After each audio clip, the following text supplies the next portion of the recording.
everyone, welcome to Fit Pros Easy Fix. நம்ம Easy Fixல இன்னைக்கு நம்ம ஃபிக்ஸ் பண்ண போற ஐட்டம் என்னன்னு பாத்தீங்கன்னா, நம்ம ஃப்ரிட்ஜ்ல ரெகுலரா நம்ம யூஸ் பண்ற காய்கறிகள், அதுக்கப்புறம் பழங்களை ரெகுலர் லைஃப் தவிர இன்னும் கொஞ்ச நாள் எக்ஸ்டெண்ட் பண்றதுக்கான டிப்ஸ் தான் நம்ம இந்த வீடியோல பார்க்க போறோம்.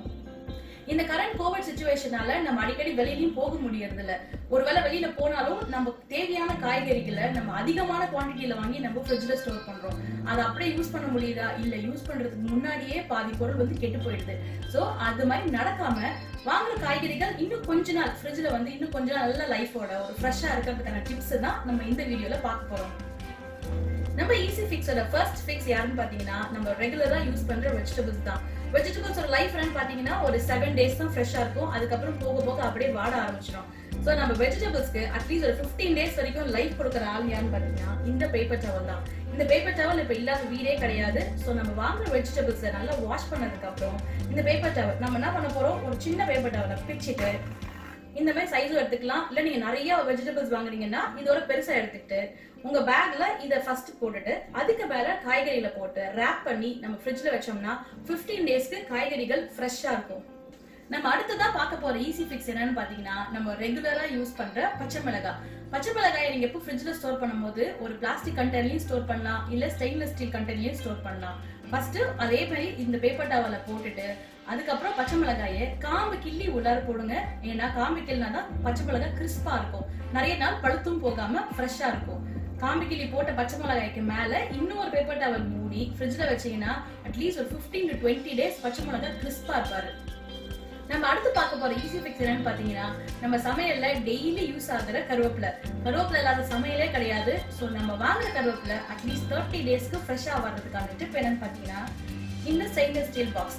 நீங்க வாங்குற கருவேப்பிலைய காம்பு உருவிட்டு இதுல எப்பவும் போல பேப்பர் டவல் போட்டு வச்சீங்கன்னா 30 days ஆனாலும் கருவேப்பிலை ஃப்ரெஷ்ஷா இருக்கும். ஆனா தண்ணி இல்லாம பாத்துக்கோங்க. நம்ம அடுத்ததான் ஃபிக்ஸ் பண்ண போற ஐட்டம் என்னன்னு பாத்தீங்கன்னா, கொத்தமல்லி புதினா.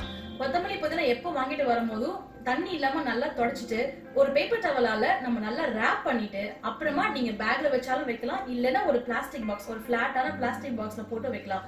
ஆனா இதுல இம்பார்ட்டன்ட் பாயிண்ட் என்னன்னு பாத்தீங்கன்னா, பேக்ல லைட்டா ஹோல்ஸ் போடுங்க. அப்பதான் வாட்டர் வெளியில போகும், கொத்தமல்லி வந்து அழுகி போகாம இருக்கும்.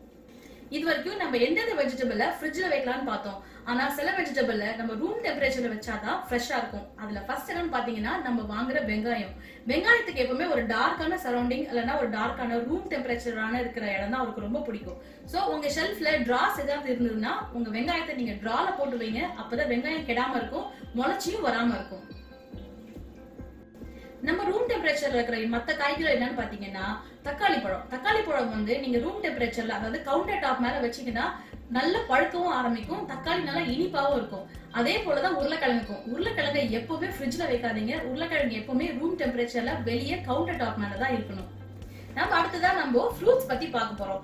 நம்ம ஃப்ரூட்ஸ் எப்பவுமே ஃப்ரிட்ஜ்ல தான் வச்சு பழக்கம். ஆனா சில ஃப்ரூட்ஸ் வெளியே தான் வைக்கணும், சில ஃப்ரூட்ஸ் ஃப்ரிட்ஜுக்குள்ள தான் இருக்கணும். அதுல முதல்ல யாருன்னு பாத்தீங்கன்னா, நம்ம வாங்குற பெரிஸ். அதாவது ஸ்ட்ராபெரி, ராஸ்பெரி, எல்டர்பெரி, மல்பெரி, நீங்க என்ன வகையான பெரிஸ் வாங்கினாலும் அதை ஃப்ரிட்ஜ்ல வைங்க. ஏன்னா பெரிஸ்க்கு தண்ணி சுத்தமா பிடிக்காது, தண்ணி இருந்தா மோல்டு வந்துடும். சோ பெரிஸ் எப்பவுமே காத்து போகிற பாக்ஸ்ல போட்டு வைங்க. அதே மாதிரி ஓபன் பண்ணிட்டீங்கன்னா இதே பேப்பர் டவலை மேல போட்டுட்டு அதுக்கப்புறம் பெரிஸை நீங்க ஃப்ரிட்ஜ்ல வச்சீங்கன்னா மோல்டு வராம இருக்கும், பெரிஸ் ஃப்ரெஷ்ஷாவும் இருக்கும். நம்ம அடுத்ததான் ஃபிக்ஸ் பண்ண போற ஐட்டம் என்னன்னு பாத்தீங்கன்னா, நம்ம எல்லாரோட ஃபேவரட் ஆப்பிள்ஸ். ஆப்பிள்ஸ் எப்பவுமே கவுண்டர் டாப் அதாவது ரூம் டெம்பரேச்சர்ல வைங்க. ஃப்ரிட்ஜ்ல பல்கா வாங்கினா மட்டும் ஃப்ரிட்ஜ்ல வைங்க. ஏன்னா ஆப்பிள்ஸ் ஃப்ரிட்ஜ்ல வைக்கும் போது எத்திலின்னு ஒரு நேச்சுரல் காம்பனன்ட் ரிலீஸ் பண்ணும். அதனால மத்த ஃப்ரூட்ஸ் சீக்கிரமாவே பழுத்து கெட்டு போகிறதுக்கு வாய்ப்பு அதிகமா இருக்கு. அதனால ஆப்பிள மத்த ஃப்ரூட்ஸ்க்கு பக்கத்துல வைக்காதீங்க. நம்ம அடுத்து ஃபிக்ஸ் பண்ண போற ஐட்டம் என்னன்னு பாத்தீங்கன்னா, நம்ம டெய்லி சாப்பிடுற வாழைப்பழம். வாழைப்பழம் டக்குன்னு ஒரு பழுத்துற ஒரு ஃப்ரூட். சோ உங்களுக்கு நிறைய லைஃப் வேணும்னா வாழைப்பழத்தோட ஸ்டெம்ல ஒரு அலுமினியம் ஃபாயிலோ இல்லைன்னா ஒரு கிளிங் அப்போ போட்டு மூடி வச்சீங்கன்னா பனானாவோட லைஃப் ரொம்பவே நிறைய வரும். அட்லீஸ்ட் ஒரு வாரத்துக்காவது நீங்க ஃப்ரெஷ்ஷா பனானா சாப்பிடலாம். இது வரைக்கும் நம்ம ஃப்ரிட்ஜ்ல என்னென்ன பொருட்கள் வைக்கலாம் வைக்க கூடாது எல்லாம் நம்ம பார்த்தோம். ஆனா ஃப்ரிட்ஜுக்கு மேல ஃப்ரீசர்னு ஒருத்தர் இருப்பாரு இல்லையா, அதுல என்னென்ன வைக்கலாம்னா இப்ப நம்ம பார்க்க போறோம். நம்ம ஃப்ரீசர்ல வைக்க வேண்டிய முதல் பொருள் என்னன்னு பாத்தீங்கன்னா, நம்ம ரெகுலரா யூஸ் பண்ற மஞ்சள் தூள், ரசப்பொடி, சாம்பார் பொடி, இது எல்லாமே நீங்க பல்கா அரைச்சு வைக்கிறீங்கன்னா ஒரு ஜிப்லாக் பேக் நல்லா சீல் பண்ணிட்டு ஃப்ரீசர்ல வச்சீங்கன்னா அட்லீஸ்ட் ஒரு 6 மாசம் வரைக்கும் கெட்டு போகாம ஃப்ரெஷ்ஷா இருக்கும் நம்மளோட பொடிகள் எல்லாமே. நம்ம ஃப்ரீசர்ல வைக்கிற அடுத்த பொருள் என்னன்னு பாத்தீங்கன்னா, நம்ம சமையல்ல யூஸ் பண்ற பச்சை பட்டாணி. பச்சை பட்டாணி எப்பவுமே ஊற வச்சு பண்ணணும். திடீர்னு ஏதாவது ஒரு சுண்டல் சாப்பிடணும்னு ஆசைப்பட்டீங்கன்னா பண்ண முடியாது இல்லையா? சோ நீங்க என்ன பண்ணுங்க, பச்சை பட்டாணியை நைட்டே நல்ல ஒரு பெரிய பாத்திரத்துல தண்ணி ஊத்தி நல்லா சோக் பண்ணிடுங்க. அடுத்த நாள் காலையில நல்லா சோக் ஆயிருக்கும். தண்ணி எல்லாத்தையும் எடுத்துட்டு அந்த பச்சை பட்டாணியை ஒரு ஜிப்லாக் பேக்ல போட்டு நல்லா சீல் பண்ணி ஃப்ரீசர்ல வச்சீங்கன்னா 2 to 3 months, அதாவது 60 days வரைக்கும் கெட்டு போகாம ஃப்ரெஷ்ஷா இருக்கும். நம்ம இது வரைக்கும் ஃப்ரிட்ஜ்ல வைக்கிற ஐட்டம்ஸ் பார்த்தோம், ஃப்ரீசர்ல வைக்கிற ஐட்டம்ஸ் பார்த்தோம். ஆனா ஃப்ரிட்ஜ்ல எந்த இடத்துல எந்தெந்த பொருளை வைக்கலாம்னா இப்ப நம்ம பார்க்க போறோம். அதுல முதல் ஐட்டம் நம்ம ரெகுலரா யூஸ் பண்ற பால். பால் எப்பவுமே டோர்ல வைக்கவே கூடாது. எப்பவுமே நீங்க பால் வாங்கினாலும் சரி, கேன்ல வாங்கினாலும் சரி, இல்லைன்னா பேக்கெட்ல இருந்தாலும் சரி, இல்லைன்னா நீங்க சட்டியில வாங்கினாலும் சரி, பாலை எப்பவுமே ஃப்ரிட்ஜ்ல பின்னாடி வைங்க. ஏன்னா பால் வந்து கோல்டஸ்டா இருக்கிற இடத்துல வச்சாதான் கெட்டு போகாம இருக்கும், கொஞ்ச நாளுக்கு லைஃபும் வரும். சோ எப்பவுமே பாட்டம் ரேக் இல்லனா மிடில் ரேக்ல பின்னாடி பக்கமா பால் வச்சீங்கன்னா பால் ரொம்ப நாளைக்கு நல்லாவே இருக்கும். நம்ம கொத்தமல்லி புதினாவை எப்படி வைக்கணும்னு கத்துக்கிட்டோம் இல்லையா? ஆனா கொத்தமல்லி புதினாவை எங்க வைக்கணும்னா ஃப்ரிட்ஜுக்குள்ளார எப்பவுமே டோர்ல வைங்க. ஏன்னா கோல்ட் அதிகமா இருக்கிற இடத்துல நீங்க கொத்தமல்லி புதினா இல்ல என்ன ஹர்ப்ஸ் வச்சாலும் சீக்கிரமா பழுத்து போயிடும், கெட்டும் போயிடும். சோ கொத்தமல்லி புதினாவை எப்பவுமே டோர்ல ஒரு குட்டி டப்பால அழகா போட்டு வச்சுக்கோங்க. நம்ம அடுத்து பார்க்க போறது ஒரு இன்ட்ரெஸ்டிங்கான ஒரு டிப். அது நிறைய பேருக்கு தெரியாதுன்னு நான் நினைக்கிறேன். ஆனா தெரிஞ்சிருந்தாலும் நம்ம அதை கண்டுக்காம விட்டுருப்போம். அது என்னன்னு பாத்தீங்கன்னா, ஃப்ரிட்ஜ்ல அடியில ஒரு டிரா இருக்கும் இல்லையா? அதுக்கு பேரு கிறிஸ்பர் டிரா. நம்ம வாங்குற வெஜிடபிள்ஸா இருக்கட்டும், ஃப்ரூட்ஸா இருக்கட்டும், கிறிஸ்பர் டிரால வச்சோம்னா ரொம்பவே ஃப்ரெஷ்ஷா இருக்கும், கிறிஸ்பியா இருக்கும்.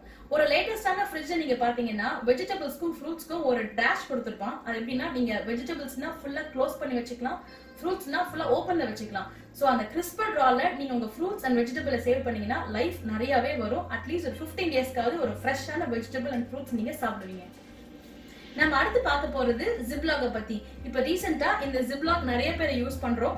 ஆனா இந்த ஜிப்லாக் எதுக்கு யூஸ் பண்றதுன்னா ஃப்ரீசர்ல ஸ்டோர் பண்றதுக்கு மட்டும்தான். நீங்க தம் பிரியாணி பண்ணும்போது நீங்க மேரினேஷன் பண்ணிப்பீங்க இல்லையா?